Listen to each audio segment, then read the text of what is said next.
शैतानिर्रजीम बिस्मिल्लाहिर्रहमानिर्रहीम कि मोहम्मद से वफ़ा तूने तो हम तेरे हैं, ये जहाँ चीज़ है क्या लहो कलम तेरे हैं। माय फ्रेंड, आज हम फर्स्ट क्लास में इपिकैकुआना की पढ़ रहे हैं और उसकी काजेशंस एंड माइंड के सिम्टम पढ़ेंगे। ठीक है, पहले काजेशंस। तो इसमें सबसे पहले अनडाइजेस्टिबल फूड।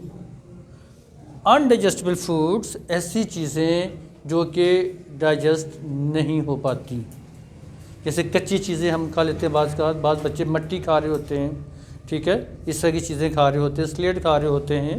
तो वो ऐसी चीज़ें जो कि अनडाइजेस्टिबल होती हैं, जो कि हज़म नहीं होती।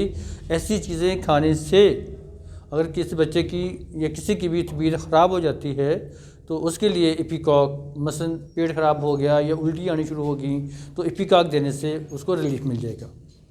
आपको पहले भी बताया कि जो काजेशंस होती हैं वो किसी भी दवा की टॉप रैंक की सिम्टम्स होती हैं। काजेशंस, सबसे पहले हम काजेशंस को देखते हैं।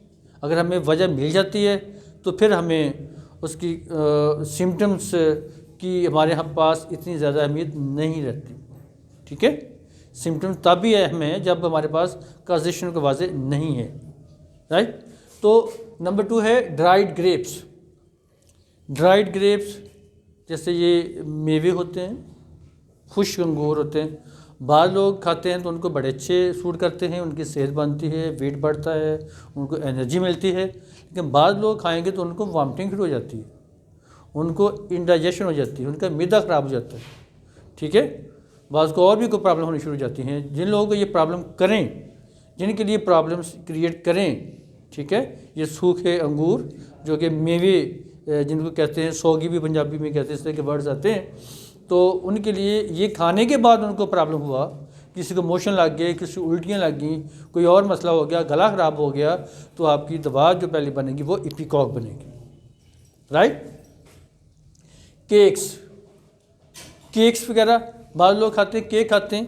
केक खाने से नौजिया की कैफियत शुरू हो जाती है, दिल मचली होना शुरू हो जाती है, या उल्टी आना शुरू हो जाती है, मोशन लग जाते हैं।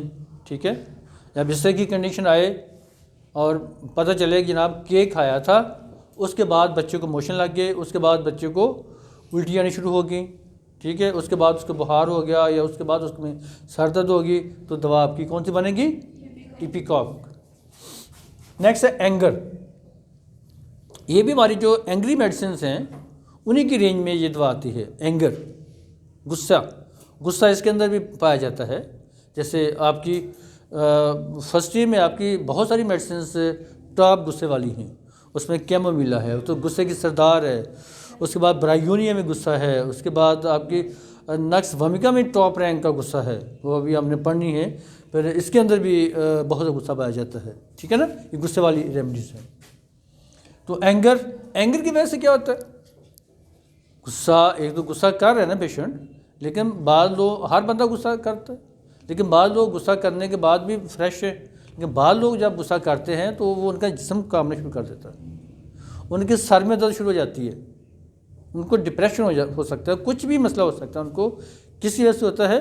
आफ्टर एंगर, गुस्सा करने के बाद।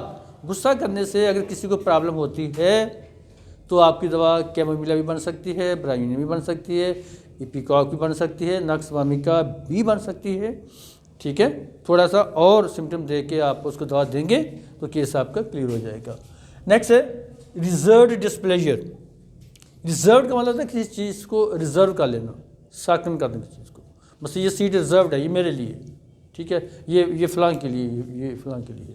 सो ये जो रिजर्व्ड डिस्प्लेजर होता है, ये डिस्प्लेजर मीन नाखुश होना, गम, नाखुशी है आपकी, अनहैप्पीनेस है, वो रिजर्व। मतलब दिल में आप गुस्से को जमाए रखते हैं, दिल के अंदर उसको रखते हैं, बाहर आपने उसका इजहार नहीं किया, अंदर ही अंदर कोड़ते रहते हैं, ख्यालों में मैं ये कर दूंगा, मैं वो कर दूंगा, मैं, लेकिन उसको अंदर ही अंदर ये सारा कुछ किए जा रहे हैं। ये अंदर ही अंदर ये जो लावा पक रहा है, ये बड़ा ही ख़तरनाक है। ठीक है, ये रिजर्व्ड डिस्प्लेजर आपकी टॉप रैंक पे पाई जाती है, स्टेफिस में पाई जाती है, लाइकोपोडिया में पाई जाती है, इग्नेशिया अमारा में पाई जाती है, और इपिकॉक में पाई जाती है। इसीलिए ये लोग जो होते हैं, इनकी जो बीमारियां होती हैं क्रॉनिक होती हैं, ठीक है।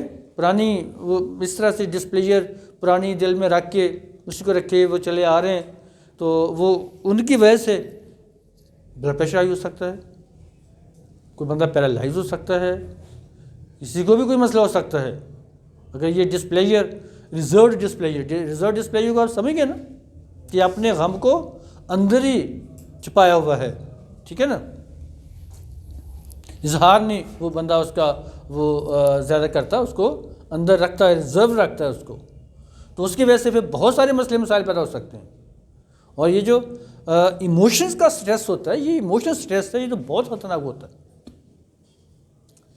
ये पागल भी कर सकता है इंसान को, इतना ख़तरनाक हद तक ये जा सकता है, ठीक है। तो एज ए डॉक्टर बेटा आप लोगों को ये रिक्वेस्ट है, अगर किसी के अंदर इस तरह की टेंडेंसी है ना, हर बंदे की अपनी अपनी टेंडेंसी होती है, उसके अंदर अगर ये टेंडेंसी है तो वो जान ले कि गुस्सा जो है ये अक्ल को खा जाता है, और इस तरह का गुस्सा तो अक्ल क्या पूरा इंसान खा जाता है।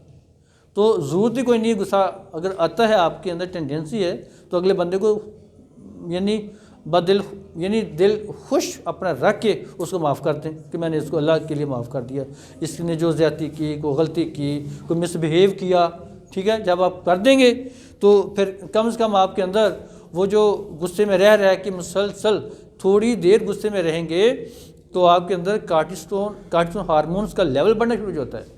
कार्टिसोन हार्मोन्स एक स्टेरॉइडल हार्मोन्स हैं, जब बॉडी के अंदर उसका हार्मोन्स का लेवल बढ़ता है तो ये जो जिस्म हमारा काम था ना, बात का गुस्से में हम कामना शुरू कर देते हैं, बेसिकली वो गुस्से से नहीं काम रहे होते, गुस्से ने, उस स्ट्रेस ने, उस मेंटल स्ट्रेस ने आपके अंदर जो एक रिस्पॉन्स पैदा किया, उसमें कार्टिसोन हार्मोन्स के लेवल को इंक्रीज़ किया कि वो आपके बाकी हार्मोन्स को बचाए। तो जब उसका इंक्रीज़ आपके ब्लड में है हार्मोन्स का, तो उसकी वजह से काम नहीं शुरू हो गया, ठीक है ना। तो कोई ज़रूरत नहीं बेटा, एज ए डॉक्टर बड़े बी पेशेंस, सब्र के साथ हर बात को, किसी की बात को सुन लें, पूरी तरह सुन लें, मुमकिन है पूरी तरह सुनने से उसका भी कैथारसिस हो जाए और आप भी उसका कोई हल निकाल सकें। पूरी बात सुने बगैर ही आप आगे निकल जाएं तो ये दोनों के लिए ख़तरनाक होता है। सो इंजरी, नेक्स्ट है इंजरी की वजह से कोई जो प्रॉब्लम्स आ रही होती हैं सारी, इसमें आपकी आर्निका भी है, आपने यूफ्रीजिया भी दवा पड़ी, ठीक है, और भी मेडिसिन है। सुप्रेस्ड इरप्शन, कोई दाने निकले कहीं स्किन पे, उनको आपने ट्यूब लगाकर कोई एंटीबायोटिक लगाकर आपने सुप्रेस कर दिया, उसको दबा दिया, ठीक है। तो दबाने के बाद क्या हो गया, पेशेंट को एपिलेप्सी के अटैक्स पड़ने शुरू हो गए, पेशेंट को बेहोशी के दौरे पड़ने शुरू हो गए। यानी इरप्शन क्या है, आपका ये डिजीज़ आउटलेट है, बीमारी बाहर निकल रही है, आप बीमारी को बाहर निकलने से रोक रहे हैं, तो रोकेंगे तो पॉइजन कहाँ जाएगा बॉडी के अंदर और वो बम बन के धमाका करेगा वो, ठीक है ना, बड़ा मसला पैदा हो जाएगा। तो इस तरह से कभी भी इरप्शंस के ऊपर कोई लोकल एप्लीकेशन लगाना, कोई ट्यूब लगाना, कोई ऑइंटमेंट लगाना, कोई लोशन लगाना, जैसे जो लोग स्कैबिस के ऊपर या दानों के ऊपर कील मुहासे से निकले तो चेहरे के ऊपर ट्यूबें लगा रहे हैं, वो सोप एंटीसेप्टिक इस्तेमाल कर रहे हैं, वो करने के बाद क्या होता है कि बाद में यही जहनी बीमारी पैदा हो जाती है। वो निकल रहा है, कुदरत तो उसको बाहर निकाल रही है, आप ही निकल लेंगे, आपको क्या तकलीफ़ है, चंद माह के बाद वो खुद ब खुद वो निकलेगा और उसके बाद वो स्किन भी साफ़ हो जाएगी, इतनी टेंशन क्या लेने की ज़रूरत है उसकी भी। कोनीन का बहुत ज़्यादा इस्तेमाल भी हमारी सेहत के लिए बहुत नुकसानदेह होता है, और किसी ने बहुत ज़्यादा इसका इस्तेमाल किया हुआ है तो उसके अंदर भी कुछ ऐसी अलामात पैदा हो सकती हैं, तो वहाँ पर भी हम इसको इस्तेमाल करेंगे। अगली सिम्टम अब देखते हैं। अब हम इसकी माइंड की सिम्टम्स करते हैं। तो इसकी माइंड की सिम्टम में पहली सिम्टम है मोर्निंग एंड साइंग। मोर्निंग का मतलब होता है लो पिच पे, लो टोन पे कराहना, आहिस्ता आहिस्ता, जैसे बच्चे छोटे इस तरह की आवाज़ें निकालते हैं ना, दैट इज़ मोर्निंग, ठीक है ना। लो पिच पे आवाज़ें इस तरह की निकालना वो मोर्निंग कहलाता है। साई का मतलब होता है ऐसे ठंडी सी आहें जो आपके निकलती हैं, खुद ब खुद निकल जाती हैं। मोस्टली इनकी वजह रिजर्व्ड डिस्प्लेजर होता है, कोई गम पीछे बैक में होता है, ठीक है। तो नेक्स्ट हमारी आती है symptom, child cries and screams violently. बच्चा, स्क्रीम का मतलब होता है एकदम से चीख मारना ऊंची आवाज़ में। Child cries and screams violently, बड़ी शदीद ऊंची आवाज़ में चीखता है, चीखता चिल्लाता है बच्चा ऊंची आवाज़ में, ऊंची आवाज़ में बच्चा चीखता चिल्लाता है। अभी ये कभी आपके पास छोटा बच्चा आता है ना, तो ब्रायोनी का बच्चा माँ ने वो ऐसे कंधे पे लगाया हो तो आराम से वो टिका हुआ है, तो ये बच्चे फिर टिक कर नहीं बैठते, चीख रहे होते हैं, चला रहे होते हैं, वहाँ पर भी आराम से नहीं बैठे। कैमोमिला का बच्चा भी आराम से टिक कर नहीं बैठेगा जब तक उसको माँ उठा के चले फिरेगी नहीं, ठीक है। तो ये स्क्रीम्स वायलेंटली। नंबर 3 है पीविश। पीविश होता है इल ह्यूमर्ड, बदमिजाज, सड़ियल सा, ठीक है ना, छोटी छोटी बातों में किसी के गले पड़ जाने वाला। नेक्स्ट है इम्पेशेंट। इम्पेशेंट, बेसब्रा, मतलब दूध भी पीना बच्चे ने तो चीखों पकार शुरू कर दी है। माँ देख भी रहा है कि अभी वो फीडे में डाल रही है या कोई चीज़ उसको देनी है, वो तैयार कर रही है, नो, सब्र नहीं होगा इसके अंदर ना। इम्पेशेंट, बेसब्रा, हर चीज़ में ये बेसब्रा पानी इसके अंदर पाया जाएगा। नंबर 5 है डिस्पेयर्स एवरीथिंग, मायूस, हर चीज़ से मायूस होता है, मायूसी इसके अंदर पाई जाती है। नेक्स्ट है इलमेंट्स फ्राम वैक्सेशन। वैक्सेशन का मतलब होता है खफा होना। खफा हम ऐसी बात से होते हैं कि मसलन आपने कोई बहुत बड़ा ऐसा किसी के साथ कोई बदतमीज़ी नहीं की, ठीक है, कोई आपने कोई मुंह से अल्फाज नहीं निकाले या किसी को थप्पड़ नहीं मारा, ऐसे ही आपने कोई मसलन क्लास में बैठे, आप क्लास हो रही है तो कोई बदतमीज़ बच्चे मुंह में च्युइंगम डाली हुई है तो वो उसको बार बार गुब्बारे बना रहे हैं उसके, ठीक है, बदतमीज़ी में चीज़ें आती हैं, ठीक है। इसमें अगला बंदा जो है वो वैक्स हो सकता है, मे भी टीचर वैक्स हो जाए या कोई और वैक्स हो जाए कि यार बैठे हुए हैं, सिटिंग का और माहौल है, मैं क्या कर, ये बंदा क्या कर रहा है, तो वो बंदा बजाय उसको कहने के, मैंने तो कह दिया, वो उसको कहेगा नहीं, लेकिन वो ज़रा सा ऐसे मुँह करेगा। वो जो ऐसे हरकत से करना ना कि आपने नागवारी का इजहार किया है, दिस इज़ वैक्सेशन। आप किसी के पास बैठे हुए हैं, किसी के मुंह की तरफ आप जमाइयाँ ले रहे हैं, ठीक है, आप वो भी आप अगला बंदा उससे अगर डिस्टर्ब हो गया तो वैक्सेशन। आपको मैंने एक इसकी तो बहुत होता, बाद लोग इतने सेंसिटिव होते हैं कि कनाडा में एक हस्बैंड, एक वाइफ ने अपने हस्बैंड से डाइवोर्स ले ली सिर्फ इस बात पर कि उसका हस्बैंड जब चाय पीता था तो वो चुस्कियाँ ले लेके पीता था, आवाज़ आती थी। वो उसने उससे डाइवोर्स, इतना बड़ा काम कर दिया मामूली सी बात में, कुछ भी नहीं किया उसने, ठीक है ना। तो वैक्सेशन, वैक्सेशन का मतलब ये होता है, सो एलिमेंट्स फ्रॉम वैक्सेशन। बाद लोग इतनी सी बात पर भी बड़े डिस्टर्ब हो जाते हैं, सो हमें अपना मैनर्स के साथ रहना चाहिए, ठीक है। फुल ऑफ नेक्स्ट है एलिमेंट्स फ्रॉम रिजर्व्ड डिस्प्लेयर।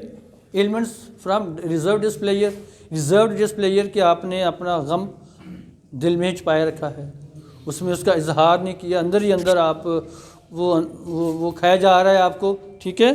तो वो उसकी वजह से इंसान के अंदर जो तब्दीलियाँ आती हैं, जो बीमारियाँ आती हैं, वो ये इपिका इसको सही करेगी। उसके लिए मैं पहले भी बता चुका, स्टेफिस गेरिया टॉप पे है, इग्निशिया टॉप पे है, लाइकोपोडियम टॉप पे है, तो ये हमारी इपिकॉक भी दवा इसके लिए टॉप पे है। नंबर नेक्स्ट है full of unexpressible desires. Unexpressible desires का मतलब होता है ऐसी डिज़ायर, ऐसी ख्वाहिशात जिनका आप इजहार नहीं कर सकते, जिनका आप इजहार नहीं कर सकते, ठीक है। वो यानी इस तरह की डिज़ायर्स जो कि जिनकी वो जो आप डिज़ायर कर रहे हैं वो इतनी बड़ी है कि आप उसे इजहार ही नहीं कर सकते, फिर उसको दिल में छुपाए रखेंगे ना, ये भी रिजर्व्ड बात हो जाएगी, ये और नुकसान देगी बंदे को, ठीक है। सो माय डियर फ्रेंड, आज हमने इपिकैकुआना की काजेशंस और माइंड की सिमटें पढ़ी हैं। कल हम इंशाल्लाह इसकी नेक्स्ट में पढ़ेंगे। तब तक के लिए इजाज़त, अल्लाह हाफिज़।